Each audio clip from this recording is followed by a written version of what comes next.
بسم الله الرحمن الرحيم الحمد لله رب العالمين الرحمن الرحيم مالك يوم الدين إياك نعبد وإياك نستعين اهدنا الصراط المستقيم صراط الذين أنعمت عليهم غير المغضوب عليهم ولا الضالين.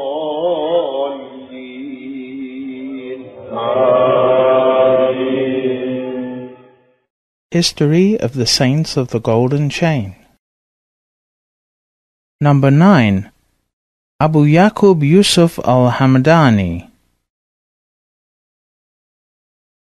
Think not that there are no travellers on the road, or just that those of perfect attributes leave no trace. Just because you are not privy to the secrets, do you think that no one else is either? Rumi, Fihi ma fihi. Yusuf of Hamadan was one of the rarest knowers of God, a pillar in the Sunnah of the Prophet, and a unique saint. He was a religious leader, a religious scholar, agnostic, spiritual knower of God. He was the master of his time in raising the stations of his followers. Scholars and pious people used to flood in huge numbers into his center in the city of Merv, in present-day Turkmenistan, to listen to him. Born in Buzanjird near Hamadan in 440 Hijri year 1048 current era, he moved from Hamadan to Baghdad when he was 18 years of age. He studied the Shafi'i school of jurisprudence under the supervision of the master of his time, Sheikh Ibrahim ibn Ali ibn Yusuf al-Firozabadi. He kept association in Baghdad with the great scholar Abu Ishaq al-Shirazi, who gave him greater deference than to any of his other students, although he was the youngest. He was so brilliant a jurisprudent that he became the most knowledgeable reference of his time for all scholars in that field. He was known in Baghdad, the center of Islamic knowledge, in Isfahan, Bukhara, Samarkand, Khwarazm, and throughout Central Asia. Later in his life, he secluded himself and left the world behind. He became an ascetic and engaged in constant worship and spiritual struggle. He associated with Sheikh Abdullah al-Khuwaini and Sheikh Hassan Simnani, but his secret was given to him by Sheikh Abu Ali al-Farmadi. He made progress in self-denial and contemplation until he became the arch-intercessor of his time. He was known as the reign of realities and truth and spiritual knowledge. He finally settled in Merv. Through him, countless miraculous events occurred. From his miracles, he reflected the divine attribute of severity, al-Qahar, with those who opposed the dissemination of spirituality. Following are two accounts of his miraculous deeds in that respect. One day he was enlightening a group of the listeners with heavenly knowledge. Two literalist scholars were present and said, "Keep quiet because you are innovating." He said to them, "Do not talk about matters that you do not understand. It is better for you to die than to stay." As he spoke these words, they immediately fell dead. Ibn Hajar al-Haythami records in his book Al-Fatwa al-Hadithiyah that Abu Sa'id Abdullah ibn Abi Asrun, the Imam of the school of Shafi'i, said, "When I began a search for religious knowledge, I accompanied my friend Ibn Nasaka, who was a student in the Nizamiya school, and it was our custom to visit the pious. We heard that there was in Baghdad a man named Yusuf al-Hamadani, who was known as the Arch-Intercessor, and that he was able to appear whenever he liked and was able to disappear whenever he liked. So I decided to visit him along with Ibn Asakha and Sheikh Abdul Qadir Jilani, who was a young man at that time. Ibn Asakha said, "When we visit Sheikh Yusuf al-Hamadani, I am going to ask him a question, the answer to which he will not know." I said, "I am also going to ask him a question, and I want to see what he is going to say."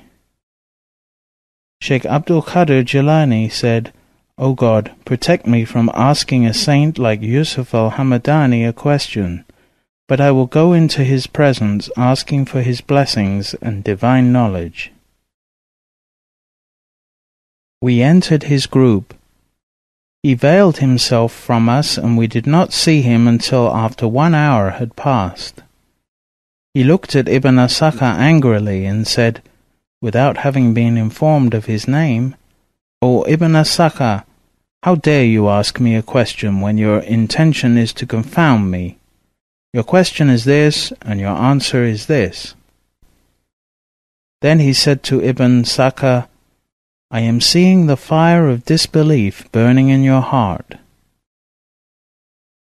He looked at me and said, "O Abdullah, are you asking me a question and awaiting my answer? Your question is this, and your answer is this. Let the people be sad for you because they are losing as a result of your disrespect for me." Then he looked at Sheikh Abdul Qadir Jilani and said to him, "Approach, my son, I am going to bless you. O Abdul Qadir, you have satisfied God and His Prophet with your proper respect for me. I see you in the future sitting on the highest place in Baghdad and speaking and guiding people and saying to them that your feet are on the necks of every saint. And I see every saint of your time bowing to you because of your great station and honor.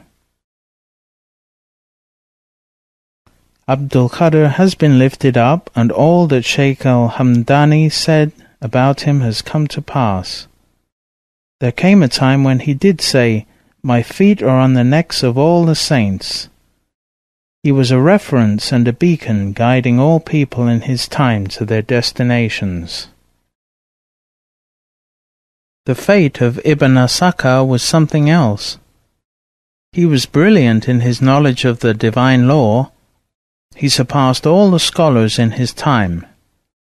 He used to debate with the scholars of his time and prevail over them until the Caliph called him to be in his company. One day the Caliph sent him as a messenger to the king of Byzantium, who in his turn called all his priests and the scholars of the Christian religion to debate with him. Ibn Asakha was able to defeat all of them in debate. They were unable to give answers in his presence. He was giving answers that made them look like children and mere students in his presence.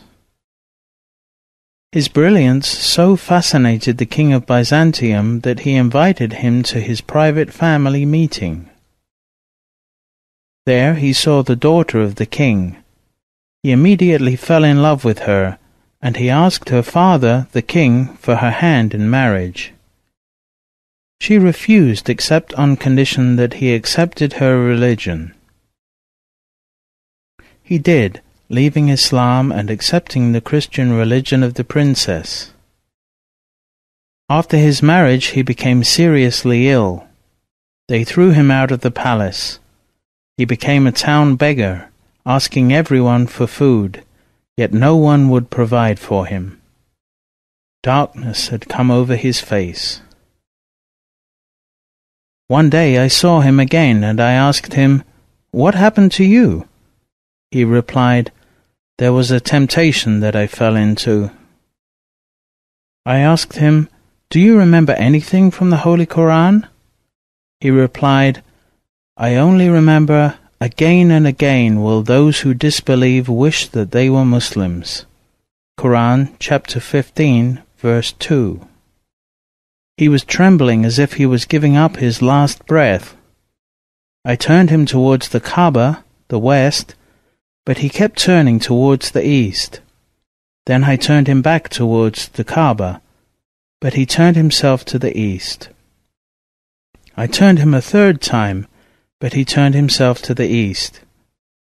Then, as his soul was passing from him, he said, "O God, that is the result of my disrespect to your arch-intercessor, Yusuf al-Hamadani." I went to Damascus, and the king there, Nuruddin al-Shahid, made me the head of the religious department, and I accepted. As a result, the world came from every side: provision, sustenance, fame, money, position for the rest of my life. That is what the arch-intercessor Yusuf al-Hamadani had predicted for me. Yusuf al-Hamadani's words illustrate his high station among the saints. He said, "The opening of the faculty of spiritual hearing in the friends of God is like a message from reality, a chapter in the book of God, a blessing from the knowledge of the unseen. It is the beginning of the opening of the heart and its unveiling, good tidings from the heavenly stations. It is the dawn of understanding of divine meanings. This hearing is sustenance for the spirit and life for the heart. It is the subsistence of the secret. God makes himself witness for the visions of his chosen servants, and adorns them with his blessed acts, and decorates them with his attributes. Of his saints he makes one group hear through his exalted witnessing. He makes others hear through his unique oneness. He makes another group of them hear through his mercy, and he makes some hear through his power. Let it be known to you, O human being, that God has created from the light of his manifestations 70,000 angels, and assigned them to various stations between the throne and the chair. In the presence of intimacy, their dress is green wool. Their faces are like the full moon. They stand in his presence in awe, fainting, drunk with his love, running endlessly from the throne to the chair and back, because of the emotion and the mercy which is burning in their hearts. Those are the Sufis of the heavens, and Israfil, the angel who will blow the trumpet on the judgment day, is their leader and their guide, and Gabriel is their president and their speaker, and Al-Haq, God, the truth, is their king. God's blessings are upon them. This is how Yusuf al-Hamadani, the shadow of God on earth, used to describe the heavenly reality and exalted stations of the Sufis. May God bless his soul and sanctify him. He died in Khorasan between Herat and Bakshur on the 12th of Rabiul Awal, 535 Hijri year, 1140 current era, and was buried in Merv. Near his tomb a large mosque and a large school were built. He passed his secret to Abul Abbas, who in turn passed it on to Abdul Khaliq al-Gujduwani. The latter received it directly from Yusuf al-Hamadani as well.